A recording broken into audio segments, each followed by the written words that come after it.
What do these houses mean? Verily, no great soul put them up as its own simile. Phew.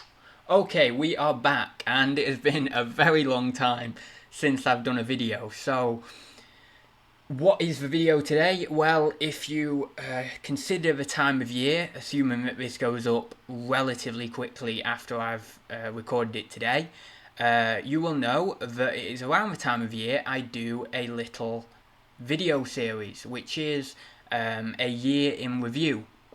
And I've done this for the past couple of years for my degree here at Bangor University. To remind you, or if let's say you are new to the channel, I'm doing a BSc in Psychology here at Bangor University. This is my third and final year, therefore it'll be the final part to this video series. And yeah, I'm going to go through this year. I'm going to give it a little bit of a review, and we are going to wrap up my feelings on the degree of how worthwhile I feel it was in various different ways, in intellectual ways, in emotional ways, in ways relating to self-development, all that sort of stuff. And we'll see where this video takes us. So first off, as I normally do with this video series, is for the last couple of years I've kind of talked about the modules, I've talked about the content in the modules, and obviously as we've gone along I've kind of expressed a little bit of my own personal feeling with regard to those modules, etc. I am going to do that this time, although I'm going to try and limit myself a little bit, just because I don't want this video being an hour or however long. I don't know quite how long the others were. I think the first one was about an hour though. So I'll try and limit myself a little bit.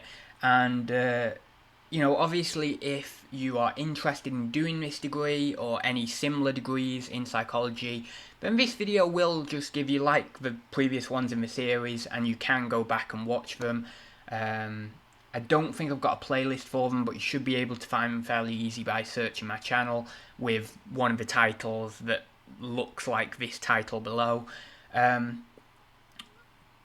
yeah, I'm going to go through them fairly concisely, and hopefully you'll get a bit of information pertaining to what you could expect on the degree, and you know, whether it's really for you or not, and you'll get a bit of a personal feeling from myself as well there. So what we'll do is we'll start with the first two modules, and these were for semester 1, so you know, roughly speaking September to January. You get to choose your modules in third year, and you get to pick 2 modules per semester. In the past, if you've watched the other videos, you'll know that I had 5 modules per semester, so it's quite a drop. But of course we have the dissertation to do throughout the year as well, so that's why we have less modules. The 2 modules I picked for first semester were counselling skills and consumer psychology. Consumer psychology for obvious reasons. Obviously, if you've followed my channel for quite a while, you'll know that I'm interested in reselling and business and all that sort of stuff. So it was obvious that I'd pick that one. And to be honest, I thought it'd be quite easy. So I thought, you know, because of that background knowledge, I thought maybe I can get away with this and get a nice couple of A's here without doing too much work. Turned out I did have to do quite a bit of work anyway to get the A's, but we got there. I think I might have got one B. Which, god damn it, B, you know, anyway. I've never been particularly good with my ability to realign my, you know, what is acceptable for me once it goes higher. So the first A I got at university, I was like, right, I've got to get all A's now. I want to get all, you know, so now whenever I get a B, I'm like, you know, but it's okay. B is great. B is great. Everyone who gets a B is doing brilliantly. But yeah, so it was challenging. What we basically did in the module was psychology as relating to the consumer world. So why do we buy things? You know, desires and drives and instincts and Maslow's hierarchy of needs and psychological priming, and all manner of different things. Biological mechanisms and things like dopamine and all that sort of stuff came into it. The psychology of memory came into it. All this sort of stuff, and I would assume, as tied with the psychology of memory, we did a little bit touching upon sort of cognitive psychology, because that interlinks. But yeah, so there's a lot, and what I recall, because obviously this is a number of months ago now, this module, but from what I recall, it was, there was quite a lot of content there. It was good, it was informative. I did like the link to biology, because we did a bit of biological psychology as tied into it. I did like the links to kind of basic instinct and stuff, because that's sometimes not what you see in psychology. There's generally a bit of there's still a little bit of resistance to instinct in psychology. Pure instinct in the sense of how it's understood in more neo-Jungian psychological circles, and all those kind of ideas. And so it's nice when a module in psychology does put a little bit of that in there, at least, because you never get a lot of it, but when a little bit of it's put in, that's always good.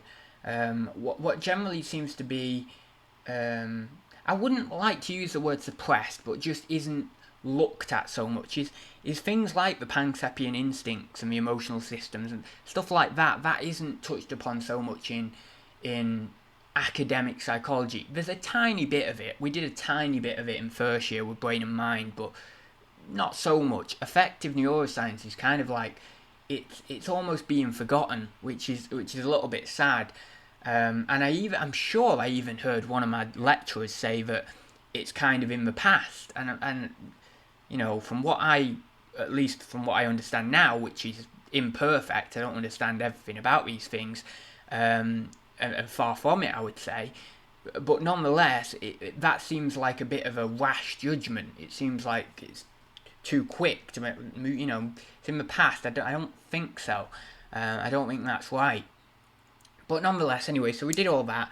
We were assessed by an exam and blogs. So we wrote different blogs on psychology as it relates to consumer buy-in and all that sort of stuff. We even touched upon COVID-19 and panic buying. That was one of the blogs that I actually decided to write, or something relating to that anyway. It was definitely on COVID-19. Whether it was to do with panic buying, I'm not 100% certain.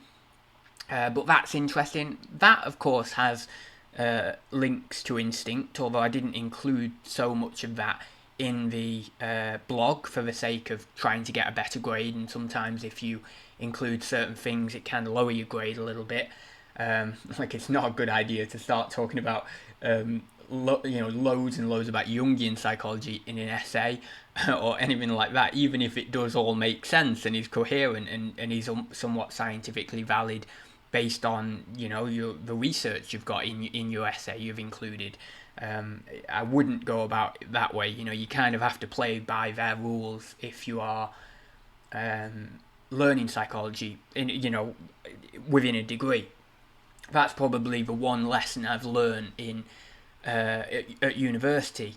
It is really, they bang on about trying to make you a critical thinker and stuff, and there is a little bit of truth in that, and they do try and do that to a certain degree, but your creativity is kind of suppressed a little bit. Now, that's not necessarily any one individual's fault. If you ask any one lecturer, they'll say, no, we're trying to encourage your creativity, but it's the fault of the system at large. And of course there are people who maintain the system and keep things in place, but I don't even think those people are fully aware of the extent of the damage they can do by maintaining certain syllabus or maintaining certain ways of educating people. I just don't. I think that even some of those people aren't fully aware of it. And even myself, I don't think I'm fully aware of it. I just know that there are perhaps more expressive and creative ways that can be put into the education system or put into the framework of education that could allow for the flowering of intellect way more efficiently. And it's, it's no new thing me saying this. This has been said for, well, certainly the past couple of 100 years, but perhaps even before that as well. Although, of course, the education system and education in general has changed massively and broadened massively as the centuries have gone on. But certainly in the past 200 years, many people, including people like Einstein and Jung, have said how, the education, and Nietzsche as well, he said it in one of the aphorisms in, what's that book? The book for free spirits. What is it? What's that book called now? Human, all too human. He says it in one of the aphorisms in there. He says about gymnasium, about please don't introduce our girls into gymnasium. They'll come out like these teachers who are just rigid and all that. So he does even say it in 1878 or something. So we're talking 150 years ago there. But yeah, so there's a lot of very prominent intellectuals in the past who have said how university doesn't do things in the correct way, and yet not a lot really changes. Because a lot of these people are philosophers or maybe psychiatrists or psychologists or whatever, and they're not educational reformers or anything. I suppose they don't, even though their work might get picked up by certain people, they're not the kind of people to really implement these things. And that's a shame. I think we do need more people like that. Whether that's something I will do in my lifetime, I don't know. But anyway, I know I'm kind of digressing here. But yeah, so getting back to the blogs in consumer psychology, I did do some of the blogs. The blogs did get graded quite nicely. I was quite happy with the grades from the blogs. And I did an exam as well. And funnily enough, I didn't actually check the singular grade from my exam, but I did check my grade overall for the module, and I know I must have done well in the exam because of my overall grade, but yeah, I never actually checked that, so I should probably go on to my, the little intranet system we use and actually check whether I got what the actual grade was for that exam. But nonetheless, so that was consumer psychology, and it was nice, it was good. The other one was counselling skills. And just to give you a brief overview, there was a lot in counselling skills, so I can't give you everything, but let's just give a brief overview of it. It was very practically based. That's the reason I picked it. We did get descriptions of the modules before we chose them. This was way back in sort of the March or the April time, before the September when we would be doing these modules. So I knew it was going to be quite practical. We did do sort of mock counselling sessions, although they weren't really called that. It was more like speaker, listener, observer sessions. I think we were just being a bit, cautious with the language, because obviously they don't want these to appear as real counselling sessions. That's not what they're meant to be. And there may be some sort of regulations in place that would forbid, quote unquote, us from doing that as students or whatever. I'm not sure. But anyway, I did notice that we were being quite selective with the language of what these things are, and very quick to tell us that these are not counselling sessions, these are mock sessions, merely for our practice. So we got assigned groups, or kind of we just got into groups. I can't remember which it was. Maybe it was a little bit of both, actually. And we were then with that group for the entirety of the module over the 4 months, 3-4 months between sort of September and December, January. And we did these little sort of, as I say, speaker, observer, listener things. So the speaker, i.e. the counsellor, the listener, i.e. the client, and then the observers, well, they wouldn't really be there in a real setting, but those were just there observing and, kind of understanding the skills of the speaker, and how they engage with the listener. And obviously, we were doing this for a number of weeks, but how were we assessed? So we were assessed, for one, we did an assignment, a reflective journal, so that reflected on our time doing these speaker listener sessions. We also, in the seminars, which is where we were doing these sessions, we did discussion sessions where we'd get a case study and we'd have to discuss how the counsellor should go about the way of dealing with that situation, and also perhaps how the client is feeling in that situation and stuff. So we did that, and we did a reflective journal where we had to reflect on our experiences in the seminars, doing the discussion groups and doing the speaker listener tasks. And we did an annotated transcript, which is where we had to record a segment of one of our speaker listener tasks where we were the speaker, as I say, the counsellor, and then we would transcribe that, write it all down, and then we'd annotate it using counselling theory, humanistic stuff or Freudian stuff, perhaps, all that sort of stuff, all those sorts of ideas, CBT perhaps, things like that, and also including some of our own critique and analysis of what went well, what didn't go well, and so that's how we were assessed. So it was very, very practical, and I really liked that because a lot of the other course, the year 1, year 2 was very steeped in theory. Yes, there was some good stuff on neuroscience and biological psychology. Yes, there was some good stuff, particularly like things like memory. That was, working memory model, all that sort of stuff. There was some good stuff with that. There was some good history of psychology, the history of psychology as within philosophy and as kind of psychology emerged out of philosophy, and things. There was a lot of that, and I'll have explained that in previous videos in this series, but it was very, very theoretical. I wanted something practical. I wanted to be facing someone and to learn how to do that. There was a lot of humanistic psychology, as I say, a lot of Freudian stuff, psychoanalysis, so that was really good. We also had lectures in that module, so we were actually given, the theory in lectures, so it wasn't just the seminars where we were doing these practical stuff. So yeah, that was really good. And we got a lovely email in January to say that our group, well, really it was split into 2 groups, totaling about 90 odd people, had got really good average grades, probably some of the best in a number of years. So that was really good. And I had actually talked to a few friends, and I never really discussed grades with friends unless, they bring it up and they're happy to talk about it, and then I'll give my kind of grades, because I don't mind giving my grades, and then, we'll have that discussion. You have got to be careful with things like that, especially from a psychological perspective, because there can be some level of Adlerian inferiority, superiority going on with sharing your grades with people and stuff, and it can just be sometimes a little bit unnecessary to get yourself into.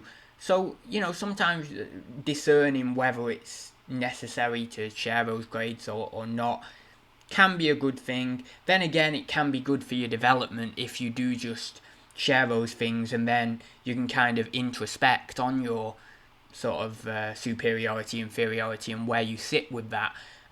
For sure, sometimes if, let's say, I've got lower grades, I might be hesitant to share them because there is that a little bit of a natural presence of inferiority there. But we've also got to be careful not to pathologize inferiority and superiority when they are in minor manifestations which are correct. Like, for example, in certain situations, as I've just described, it's probably likely that a minor level of inferiority or superiority or whatever would be present. It's whether it's when it gets kind of neurotic, or there's an attachment to it, and there's this kind of feeling of oh god.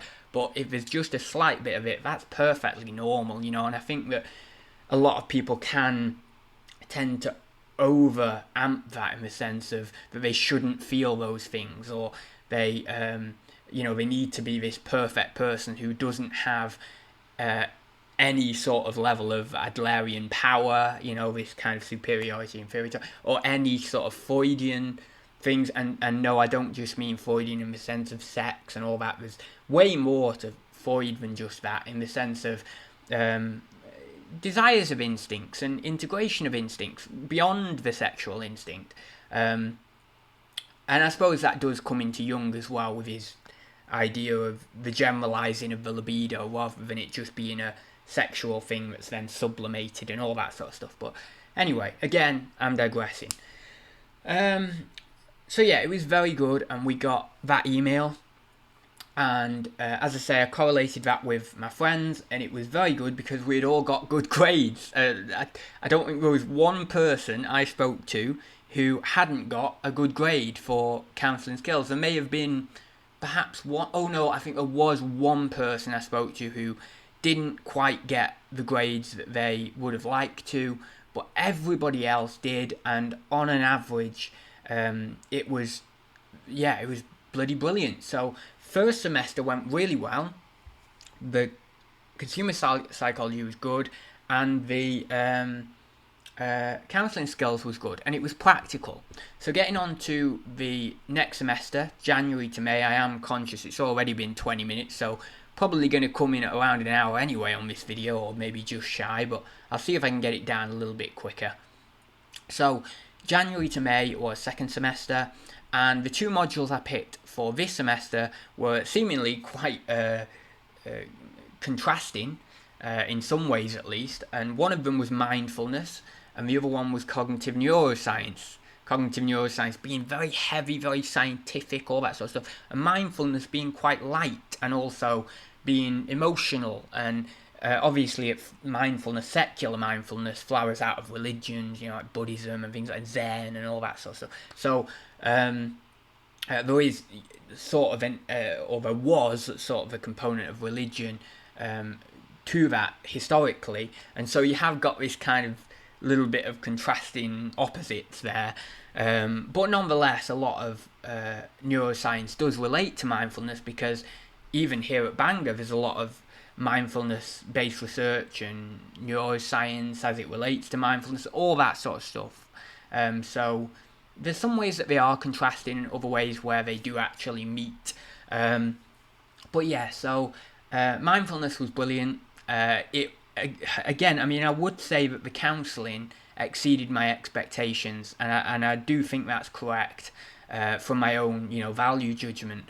I do feel as well as a judgment that mindfulness did the same, that it really exceeded my expectations. For mindfulness, we actually partook in a 8-week mindfulness course. And in the seminars, we did that course. It was kind of like a hybrid between MBSR, Mindfulness-Based Stress Reduction, and MBCT. I'm trying to get those acronyms right. Mindfulness-Based Cognitive Therapy. And this, course was, as I say, it unified both of them and took aspects from both of them. And in those, in these seminar sessions, we did meditation, sitting practice, walking practice, a bit of light yoga. We did body scans, all that sort of stuff. We did a little bit of theory in there as well, and sharing with the group different things and stuff. And it was brilliant, really, really brilliant. I absolutely loved it. And we also did lectures with that, a 1-hour lecture a week. It wasn't much, and that was basically discussing the theory of mindfulness.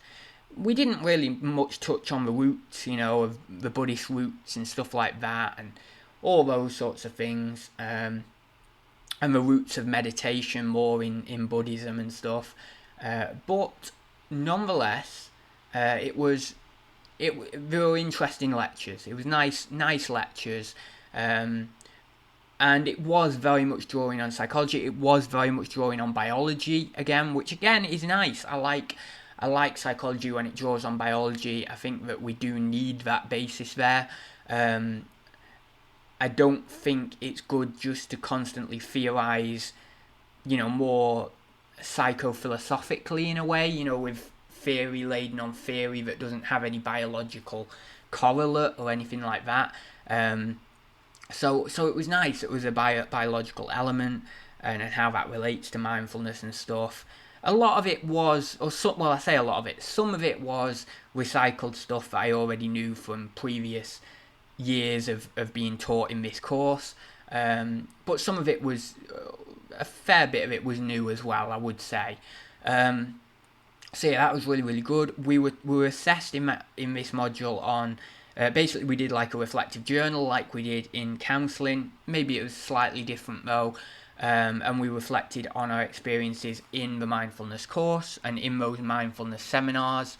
And we also had to do home practice as well, so we reflected on how the home practice went. We had to incorporate a little bit of research literature and stuff into that journal, or theoretical models and stuff of mindfulness into that, which I suppose was one aspect of the course where in that case there wasn't particularly so much biological correlates of those theories and stuff, although there may be out there, I don't know, but it didn't seem like we were taught those as much. Again, doesn't really matter so much, not in this context at least, not in the context of that specific module in that specific area. And the other way we were assessed was an essay. So we had to write an essay on either MBSR or MBCT that I just mentioned. A little bit about history of it, a little bit about what it treats. We had to choose a population and say, how can this mindfulness-based intervention help this population? For example, population of people with depression, major depressive disorder, that was the one I did. And how will this intervention help with that? And help maybe get those people out of that situation, or help with limiting relapse, or all that sort of stuff. So that was interesting. Next, cognitive neuroscience. It wasn't, towards the end it got a little bit more complex, but it wasn't crazy complex. I did choose cognitive neuroscience because I wanted a challenge. I also chose it because I do like writing philosophical and psychological essays on the side, and I knew that cognitive neuroscience would help me, a bit more of a broader understanding of that would help me understand and put some new things into my psychological essays. And these essays that I'm talking about, they're nothing to do with university, they're just personal essays, which of course I will publish at some point down the line. So those were the two reasons I wanted to take it. It was a challenge, and also I can do that for my essays. So it started off really good. The first lecture was brilliant, really, full of vitality, full of different ideas, very intellectually stimulating, quite creative. And the first lectures can often be like that because, they're giving you kind of the excitement of the course and what it's about and everything. And then the lectures, they were still brilliant. I don't want to say that they dropped off massively or anything like that. It wasn't the case. They were still good.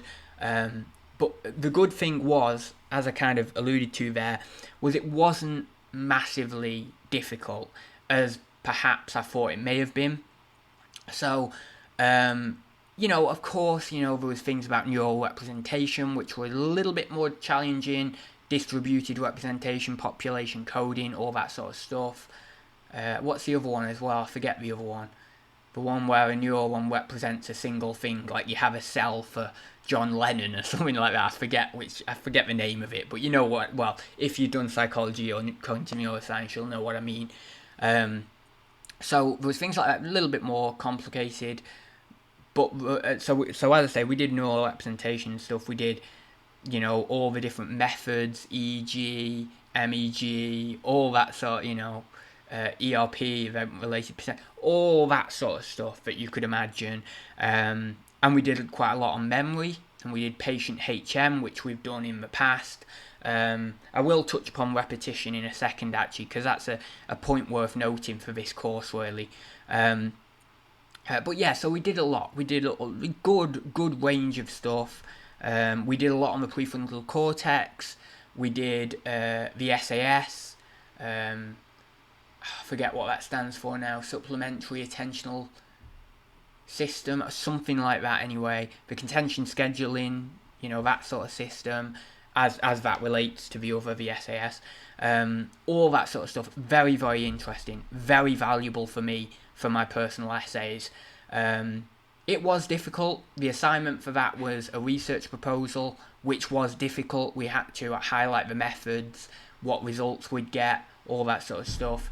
It wasn't particularly easy. I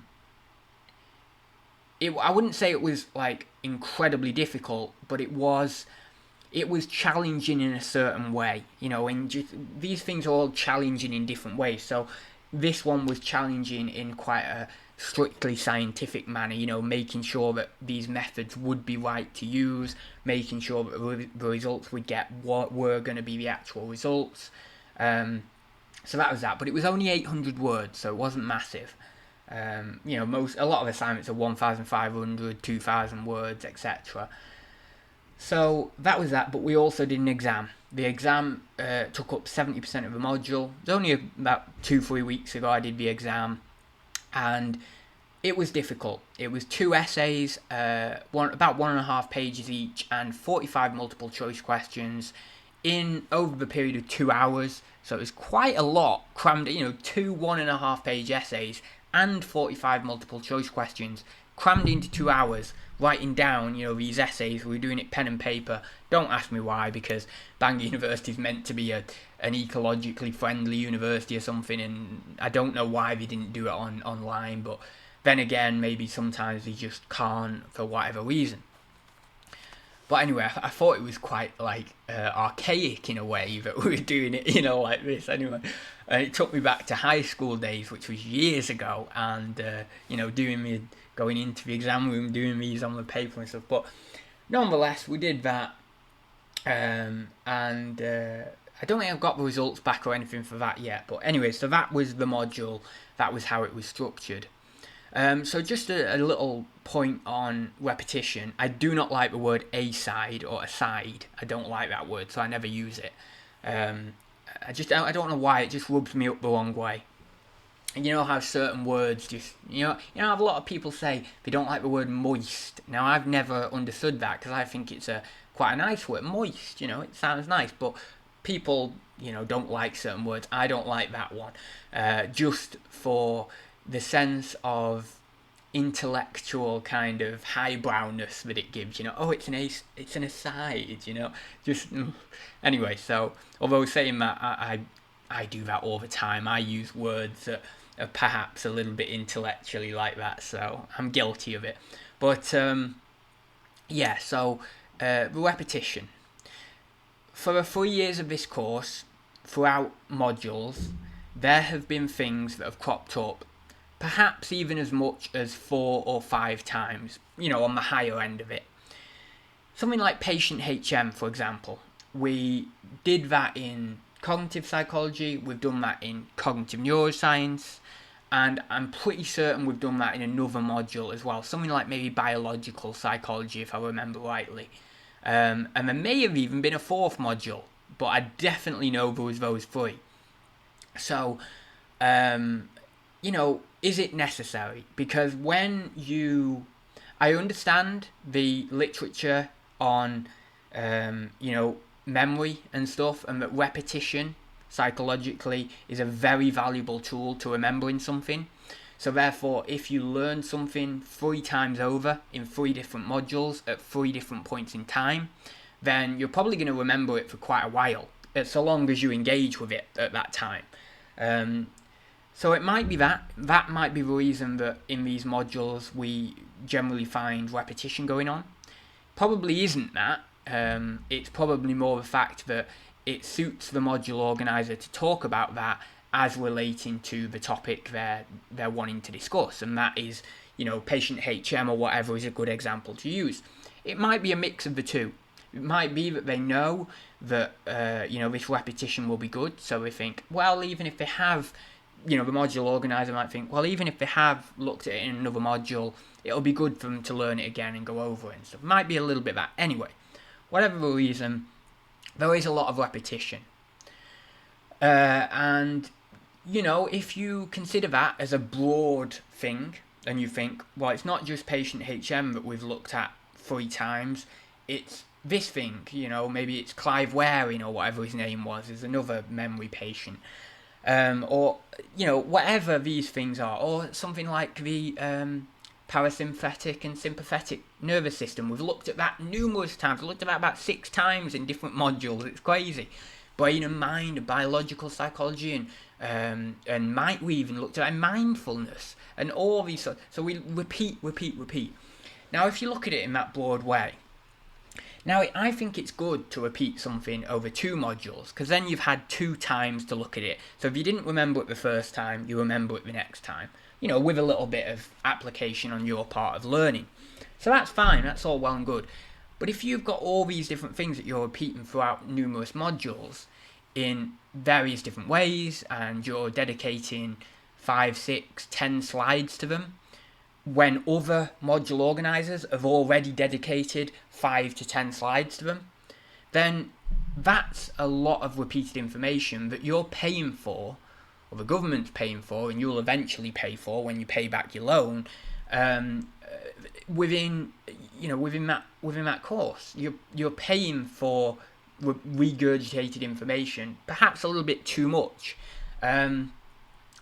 So I think what would be good is for module organisers to cross-communicate, which they probably do already, but it's just maybe not been talked about so much, and consider finding, maybe they need an example to explain a specific topic, and maybe there are a limited number of examples out there, but maybe different ones choose different of the limited examples, so that then we're getting 5 slides here that are new, 5 slides in this module that are new, 5 slides in this module that are new. Well, if you total that up over the 3-year course and over the 14 modules that we've done, that's quite a bit of new information that they could include.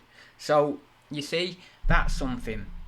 And also, the other point of repetition that I don't like is that when a lecturer will be doing, presenting their PowerPoint, what you'll find in most modules is that they will they will repeat a lot of information, not just a little bit, a lot of information from previous PowerPoints. Now, some module organisers, some lecturers don't do this, but a fair few do, and they repeat the information that they've already given us on previous PowerPoints, and it might total about 10, 20, 30% of the next PowerPoint, or PowerPoint further down the line in a lecture. Now, is that necessary? Maybe you could cut that down to 5% or something like that, and then add in that space, in that time that you're using, new content. So then, we're really getting dense. We're packing in this content, really packing in this content, and we're making good, efficient use of the PowerPoints. There is also that, there's PowerPoint slides that I've found, and this is purely on an efficient note. This isn't necessarily so relating to content per se, only in a very slight way, that some or a fair few of the PowerPoint slides aren't necessary. And this also does, I suppose it does relate a little bit to repetition. But they're not completely necessary, and so they could cut those PowerPoint slides out. And if they cut those PowerPoint slides out, they could get through the information quicker, or again, as I spoke about a minute ago, add more information. But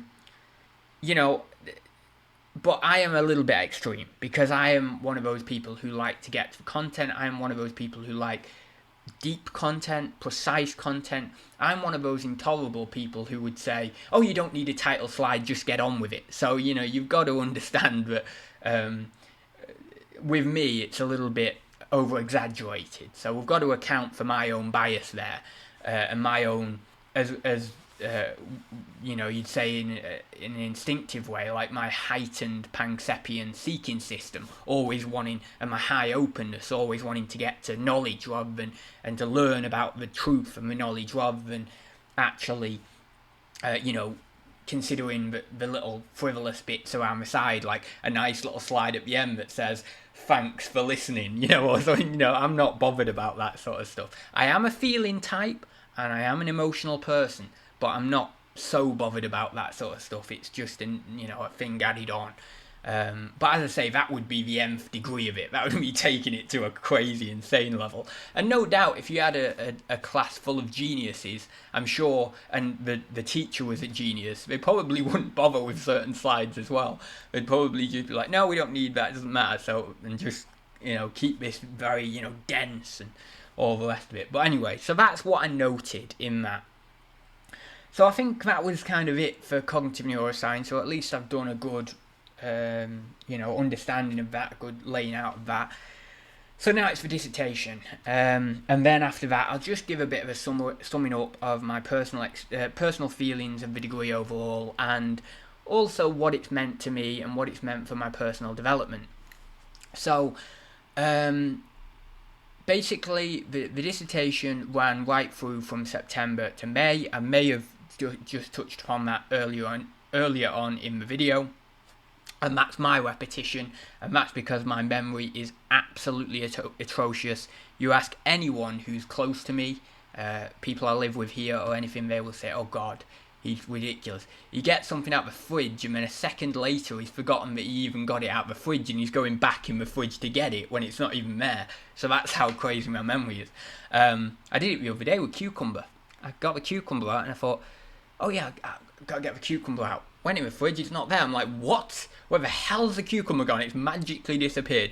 Then I close the fridge, turn around, oh, there it is. Yeah, I already got it out. And then I say to myself, thank you, Adam. Because it's almost as if I've not done it. It's just that it happens. It's weird. It's really weird. But anyway, so dissertation ran right through from September to May. We had weekly dissertation meetings in our group. My group was a particularly large dissertation group consisting of 10 people. Some other groups I know of were consisting of 2 or 3 people, and that was it. That would have been brilliant, actually, because you would have got a lot more one-to-one time with your supervisor. But nonetheless, it was fine. I loved getting on with the people in the group. We did, at first it was like trying to find the group dynamic, and so as it always is with teams, it's like the whole, Stormy Norman thing, where the team's forming and then norming and performing and all that sort of stuff. But anyway, so we just had that first sort of few weeks of trying to fit in and all that and forming the team. But then after that, we really got into a groove and we knew how to delegate responsibility to different people and how, who would do what, and we're going to meet up outside the DIS meetings and organise certain things and stuff. Because it's important to state, actually, because I've kind of not said it, the dissertation is a group project, but then you go off and you do your own dissertation in a slightly individual way. So the kind of first part, when we're doing these weekly meetings over the course of these months, is we're actually building a general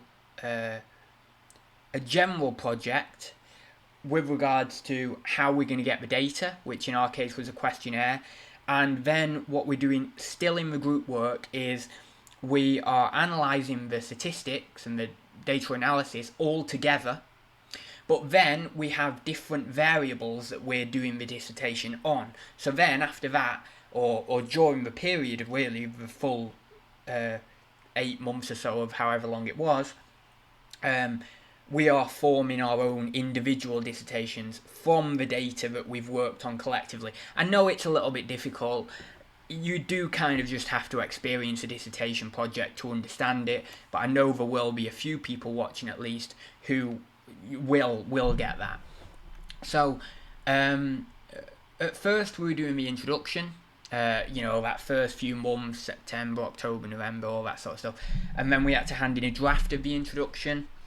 After that, during that time, November, December, we were collecting the data from the questionnaires. We had a student population that we were giving it to. Then after that, we had to draw the methods of, write up the methods that we used in the data collection, things that, about ethics and all that sort of stuff had to be included in that section. The introduction was just like a literature review of the variables of choice and how they relate to one another, and then it defined our hypotheses and all that sort of stuff. Then we had to do the data analysis for our own variables. So that's things like where we do a statistical test, like form a correlation matrix or multiple linear regression, a multiple linear regression model around a particular variable, and so that's what we were doing there. And then we had to obviously write up a results section with all that data in. We had to draw up a correlation matrix. We had to put another table in there for multiple linear regression. We had to put all the relevant information in the appendices. We had to put all the forms that we'd use, the questionnaires that we'd use, all that sort of stuff had to go in the appendices. As we were getting then to sort of March, we were submitting a draft of the methods and results, and then we got that back a couple of weeks later or so. Then I had to go back through the methods and results, proofread it, do all the checks, change some bits and bobs. Then we got given the discussion. Well, we didn't get given the discussion, but we wrote the discussion from the results and saying, what do these results mean? What do these relationships between variables mean? What does it mean for our hypotheses? Were our hypotheses met? Etc., etc., etc. I won't go into too much more of the boring details. And obviously, I'm not giving you a look necessarily at the individual variables that I actually did or anything like that. This is just a very, very brief outline. And obviously we had to do an abstract, which is a summary of the entire paper. And then I had to put on my contents page and my declarations and my acknowledgements and all that, title, all that, well, I think I said title page, but all that sort of stuff, at the start.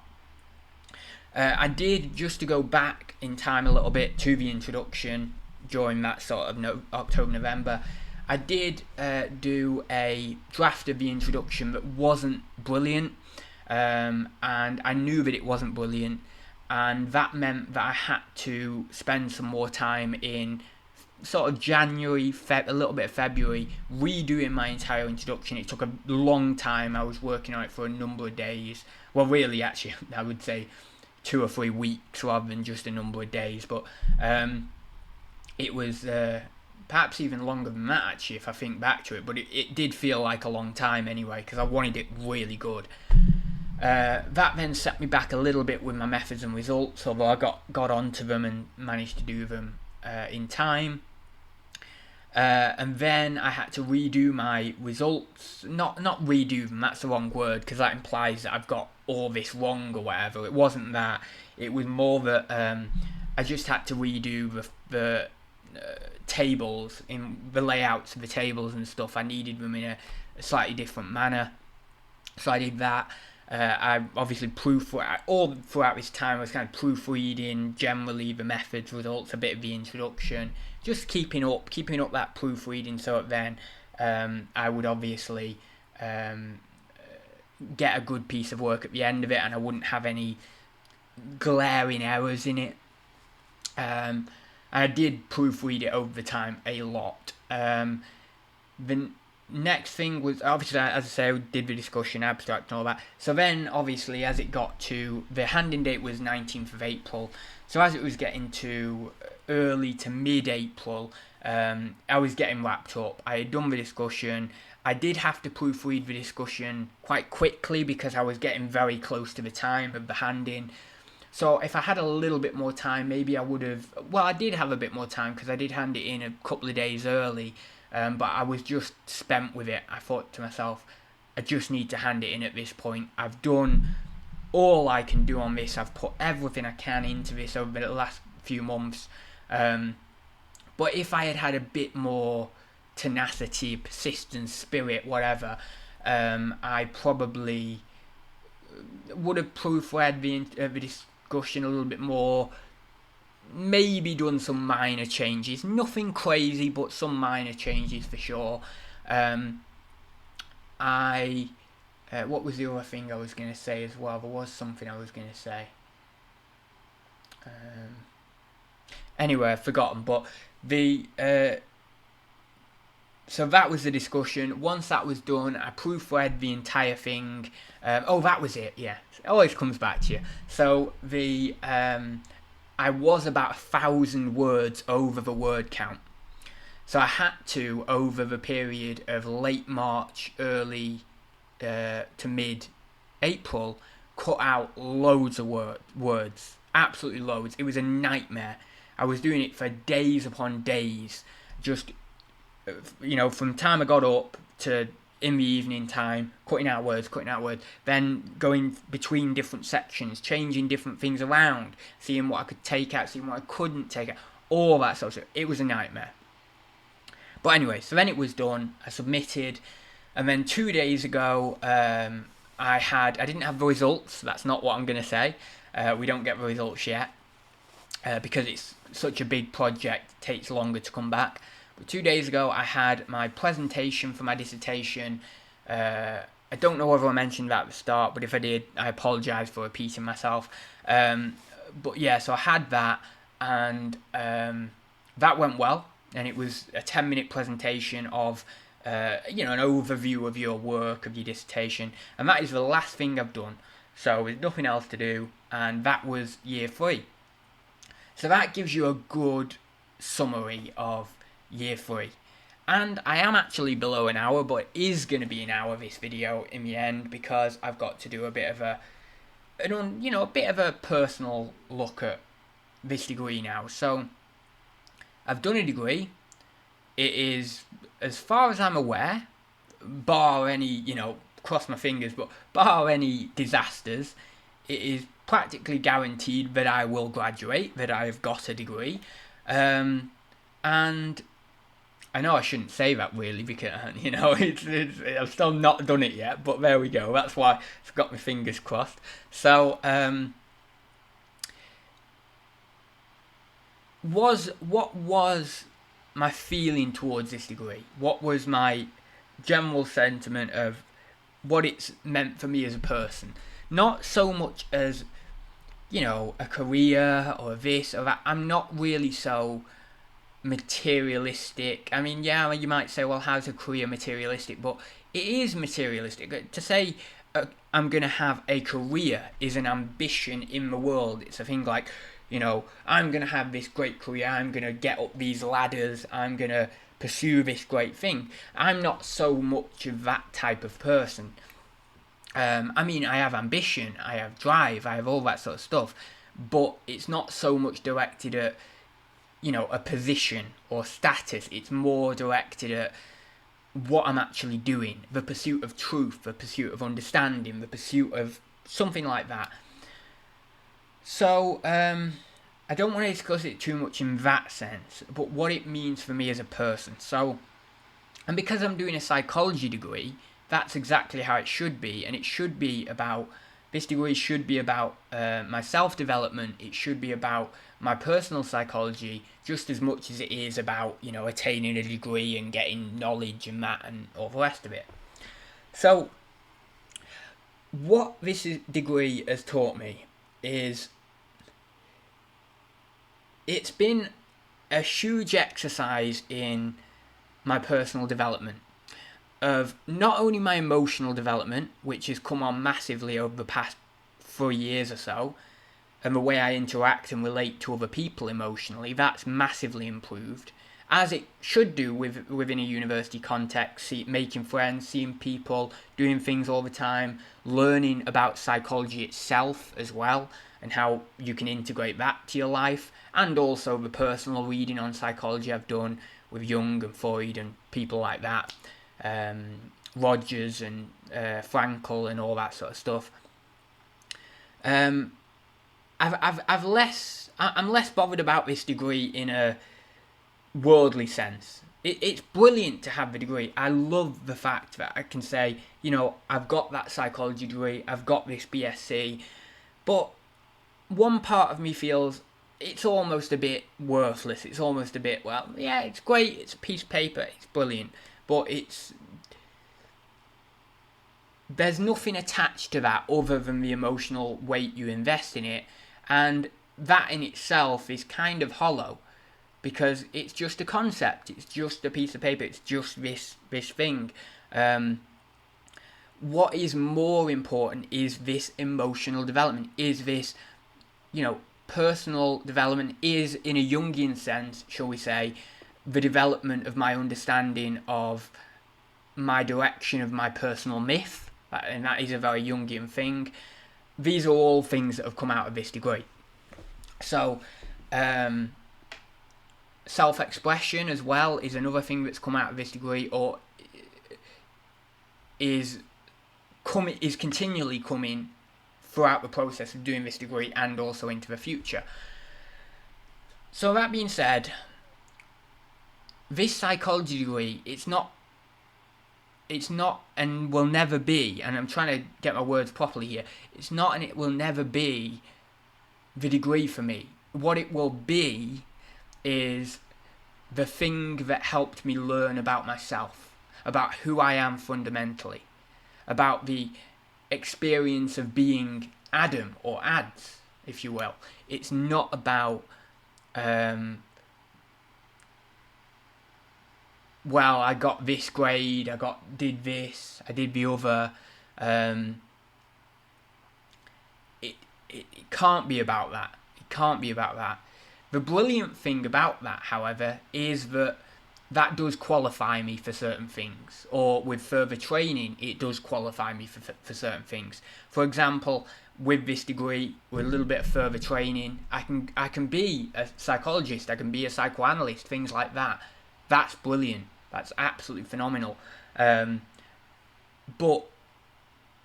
again, I don't want to be bogged down in that. I don't want to be like, that's what it's been for. That's its rational purpose.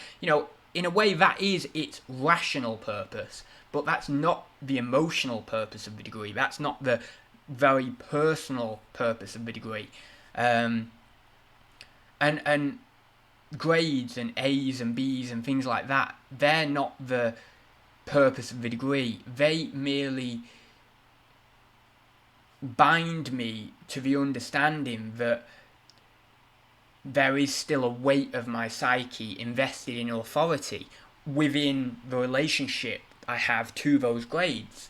And that in itself is the important thing, not getting good grades or anything. It's the understanding, it's the awareness, and it's the unfolding over my life of this withdrawal from the sense of authority, the withdrawal from the need of being, say, well, I've got an A here, I've got a B here, I've got this degree of this classification, there we go, that's great. But it's the withdrawing from that and actually being able to have that be not as effective on me, not as impactful on what I do, who I am, etc. And this is a very personal thing because that's something I struggle with. It's not something that everybody will struggle with. And so this is my statement of the degree. It's not the degree. It's the development that has come alongside the degree, from the degree, etc. That's beautiful. That's the beauty in it. It's not anything else. That's the beauty. Some part of it would be the friendship from the degree. Some part of it would be the knowledge from the degree, for sure. There are certain friends who I won't keep contact with, as obviously university is like that. When you leave university, you don't keep in contact with everyone, and that's a shame. But there will be a certain number of people who I will keep in contact with, who will be those core individuals who will hopefully, or who will both kind of have this dynamic friendship, relationship with throughout our lives. Now, whether that's going to happen or not, I don't know, but I do know that I will continue those friendships on after university. That's for certain. And it's also taught me that the friendship side of the degree, that familiarity, that relationship and connection between two individuals or more in a friendship, and the moving forward in your life with those people by your side, as as people you can talk to for inspiration, for understanding, for help, and they can do the same with you. That's taught me that those people in your life, if they are the right people, and that is important, if they are the right people, those are the people you can grow into something brilliant alongside. There is no way, I don't feel, except for maybe brilliantly exceptional individuals, that they can go out there and create something incredible in life. They can do something incredible without some friendship being present. There might be certain individuals, but it's like that old saying, I don't know who said it, I think it might have been a poet though, it's either a philosopher or a poet, but the whole thing, no man is an island. I have a weird feeling it was around like Newton's time or something like that anyway. I'm not sure, but no man is an island, and that's something I've learned massively. And out of all this toil, out of all this understanding of myself, the degree, relating with the knowledge of the degree, relating with friends in the degree, everything, doing my own psychoanalytic work, self-psychoanalysis, things like that, doing my own counselling, because I do counselling with someone else, in the sense that I am the person getting the counselling, not the opposite way around. It's all taught me that there is a vast level of understanding, of dynamics, of information, of emotion, of awareness that has to be at least interacted with and tried to be understood to move forward in life. And you have to try and understand it and grapple in the dark and move forward as you can. But it's imperfect, it's difficult, you're going to get things wrong, there's going to be mistakes. But if you can do that, if you can have these people by your side and stuff as well, then boom, you've got it. So I would say that's what my degree is. It's not a degree, it's not a piece of paper, it's not a classification, it's not anything like that. It is, in a sense, the essence of my unfolding over time as a person, and opening up and developing, and that's why so many psychoanalysts, that's why Rogers as well, like humanistic psychology, I think he's made certain analogies like this. They analogize personal development as the growing and opening up of a flower, because it's exactly that. I cannot stress how much it is that. It really is that. That's what I've experienced time and time again through numerous experiences, and it just is that. And if you can interact with that, if you can dance with that as well, through experience, through time, you're on to a winner. You got it. But I do not believe it takes any less than 50 years to get yourself into a position, maybe 40 if you're lucky, but around that sort of time, to get yourself into a position where you can be like, this is me, this is what I stand for, this is who I am, and I'll express that, I'll be that, I'll do that, I'll help the people who like me. I'll be like, meh, I don't really care about the people who I don't like, you go off and do your own thing, and that's that. And I really do think it takes a long time to get to that point. I'm not at it yet. I'm too young. I'm far too young, and far too not wise enough. And I am going to get a little bit emotional, because it is been a long journey so far, and the people who are of my persuasion, shall we say, of a Jungian orientation in whatever level that may be, or even just a scholarly, if they have a scholarly inclination, they will know, or a self-development, personal development inclination, they will know how tough it is. They will know how hard these things are. And so yeah, that's what I want to say about my degree. That wraps it up. And I feel here as though within my imperfection, within my lack of completeness, I am complete. And that's exactly what that kind of echoes Lao Tzu's statement of, if you wish to be whole, allow yourself to be partial. And I do really believe that, and I've meditated on that quite a lot. And I do think that is the case in certain circumstances. So yeah, I will leave it there. Thank you very much for watching. If you've got any comments, questions or queries, drop them down below. And I may see you for another video in the future. I am in the midst of trying to work out what YouTube is going to be right now, because I've finished my uni course. I've done for the summer, so yeah, it's the time now for me to be thinking about YouTube, and we'll see what comes from that and what I want to do. There's a few very, very vague ideas in my mind about it, but I don't have anything concrete. I have nothing really, but just some little tiny hints. So yeah, I will see you soon. Thanks for watching, guys.